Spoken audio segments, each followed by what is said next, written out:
जय श्री कृष्णा। मेरा प्रणाम स्वीकार करें। राधे राधे। कैसे हैं आप सब। और हम लोगों की वर्तमान ब्रह्मास्त्र सीरीज़ में आज की जो श्रृंखला है वो बेसिकली टेस्ट पेपर्स पर फोकस नहीं है।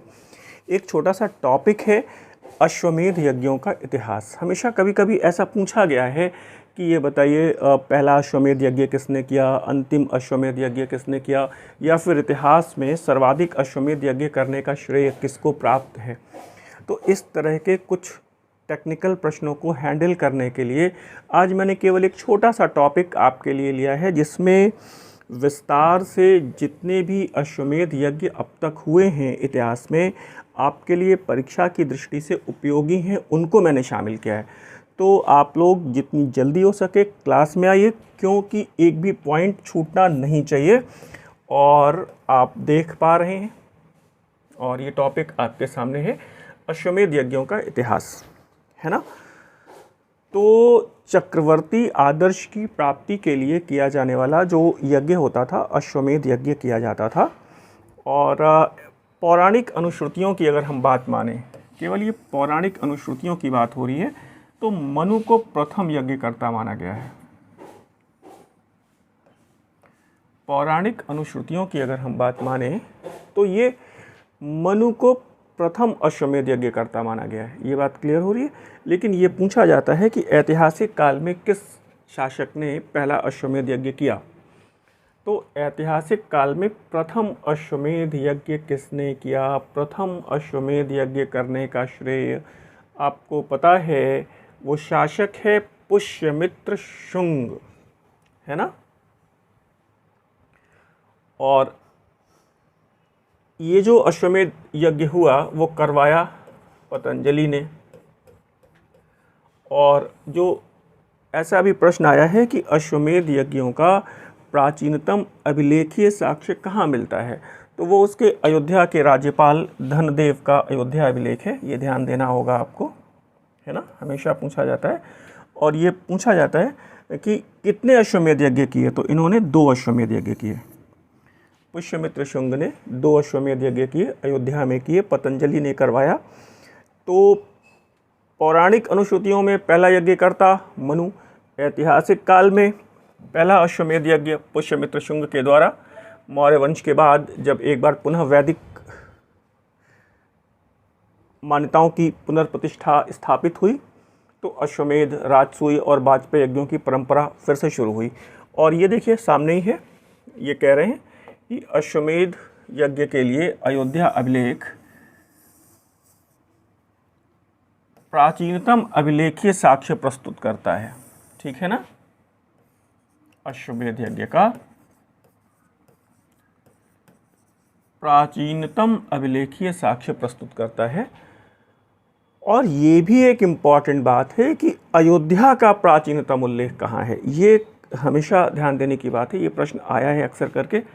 तो परेशानी होती है कि सर अयोध्या का प्राचीनतम उल्लेख कहाँ पर है, ऋग्वेद में है या फिर अथर्ववेद में है।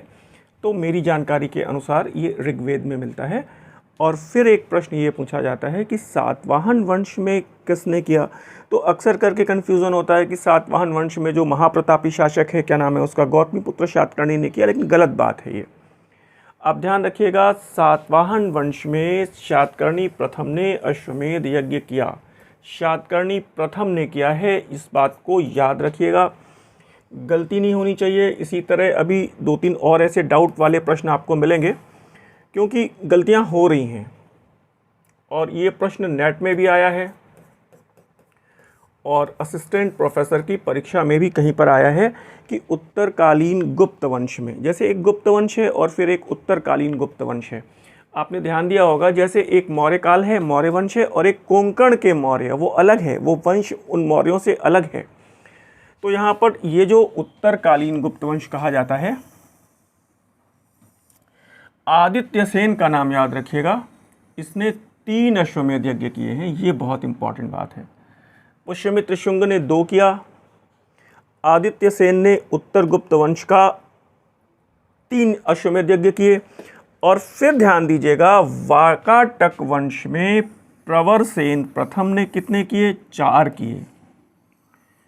प्रवरसेन प्रथम ने कितने अश्वमेध यज्ञ किए वाकाटक वंश में? फिर ध्यान रखिएगा, यहाँ पर बड़ा कन्फ्यूज़न होता है, मैं आपको बता देता हूँ। एक प्रवरसेन द्वितीय की बात भी आती है, तो प्रवरसेन द्वितीय के लिए आप याद रखिएगा, वो उनकी रचना है सेतुबंध। ये पुस्तक भी कई बार पूछी गई है, गलतियाँ हो जाती हैं बाय द वे, कभी मिस्टेक्स, लेकिन अब इतना कुछ क्लियर कट है आपके सामने। पुष्यमित्र शुंग ने 2 किए, आदित्य सेन ने 3 किए, और वाकाटक वंश में प्रवरसेन प्रथम ने 4 किए। प्रवरसेन द्वितीय की रचना है सेतुबंध। क्लियर हुआ? और फिर आप आगे देखिए,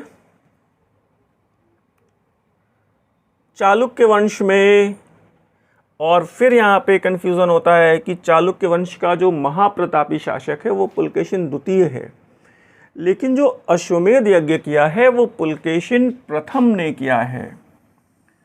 अश्वमेध यज्ञ करने का श्रेय पुलकेशिन प्रथम को है, ये ध्यान रखिएगा।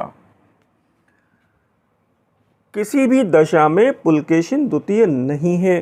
तो चालुक्य वंश में किसने किया? तो पुलकेशिन प्रथम ने किया। ऑप्शन पहले ही ऑप्शन पे होता है, पुलकेशिन द्वितीय तो नहीं, पुलकेशिन प्रथम ने किया। और चोल वंश में, ये बड़ी बात है, कभी भी आप राजेंद्र प्रथम या फिर राजराज प्रथम नहीं लगाएंगे।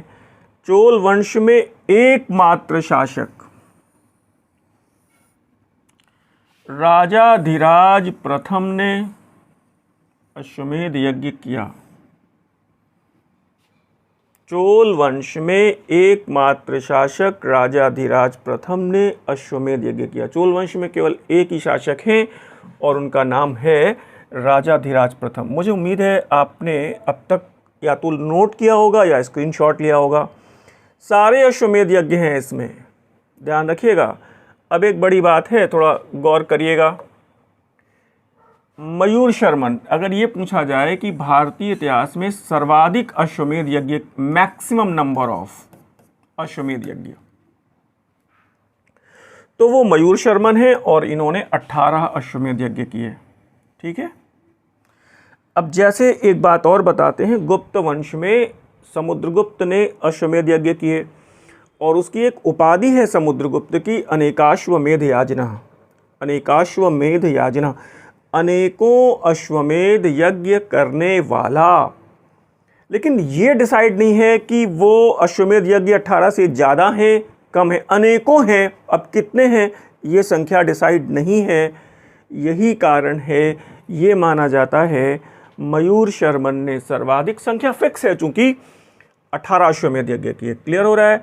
और फिर ध्यान रखिएगा, 10 अश्वमेध यज्ञ इक्ष्वाकु वंश के शासक श्री शांत ने वाराणसी में, वो देखिए दशाश्वमेध घाट है वहां पर, ठीक है, 10 किए इसने। तो ये भी याद रखिएगा, 2 किसने किए, 3 किसने किए, 4 किसने किए, 10 किसने किए, 18 किसने किए। तो 10 अश्वमेध यज्ञ करने का जो श्रेय है वो इक्ष्वाकु वंश के शासक श्री शांत को है। वाराणसी में किया उन्होंने, और यही कारण है कि वाराणसी में एक आपको दशाश्वमेध घाट का उल्लेख भी मिलता है।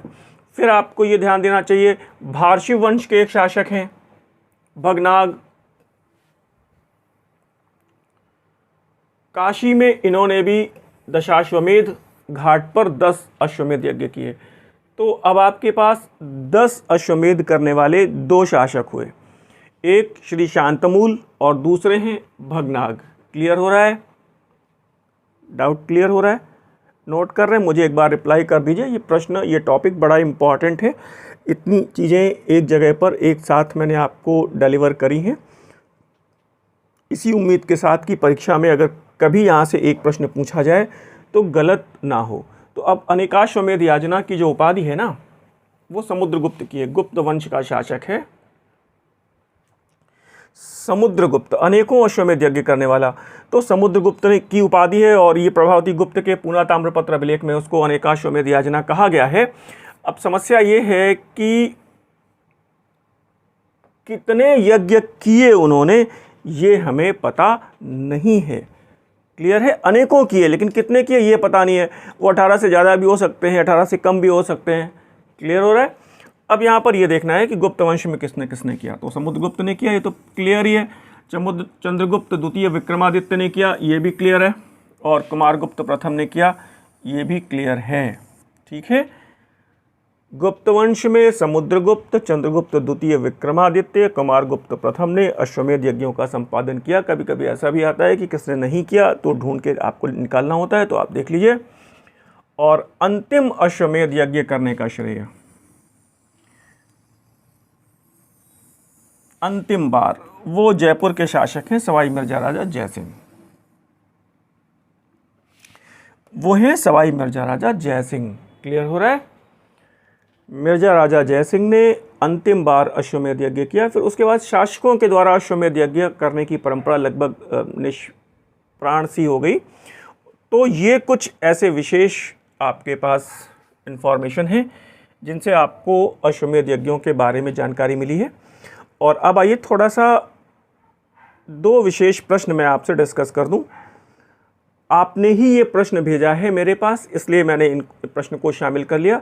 आप अपने प्रश्न मुझे व्हाट्सएप कर सकते हैं, तो उसको हम लोग, अगर कहीं पर दिक्कत आ रही है तो हम लोग उसको डिस्कस कर लेंगे। वो कह रहे हैं गंग राजवंश का शासक गंगराज दुर्विनीत।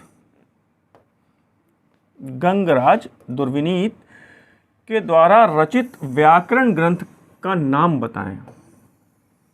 पहली बात तो ये ध्यान रखिएगा, गंगराज दुर्विनीत के द्वारा रचित व्याकरण ग्रंथ का नाम बताएं। तो ये ध्यान दीजिएगा, मत्तविलास प्रहसन है, प्रश्नोत्तर मलिका है, नामलिंगानुशासन है, शब्दावतार है। अब आपको समझ में आ रहा है, रेड कलर से यहाँ पे पहले से ही हाईलाइटेड है वो। तो इसका ग्रंथ है शब्दावतार। मत्तविलास प्रहसन किसकी रचना है आपको पता है, महेंद्र वर्मन प्रथम की है। प्रश्नोत्तर मलिका किसकी है, कविराज मार्ग और प्रश्नोत्तर मलिका आपको पता है। कल के लेक्चर में, पिछले लेक्चर में भी मैंने डिस्कस किया था, अमोघ वर्ष की है। ठीक है, नामलिंगानुशासन क्या है आप बताइए मुझे। इस प्रश्न का उत्तर आपके लिए छोड़ रहा हूं अगले पेपर के लिए। ओहो, देखिए ये आ ही गया, ये प्रश्न आ ही गया। अमर सिंह के द्वारा रचित ग्रंथ शब्दार्थ कोश, डिक्शनरी कह सकते हैं, अमर कोश है। अमर सिंह की रचना अमर कोश है।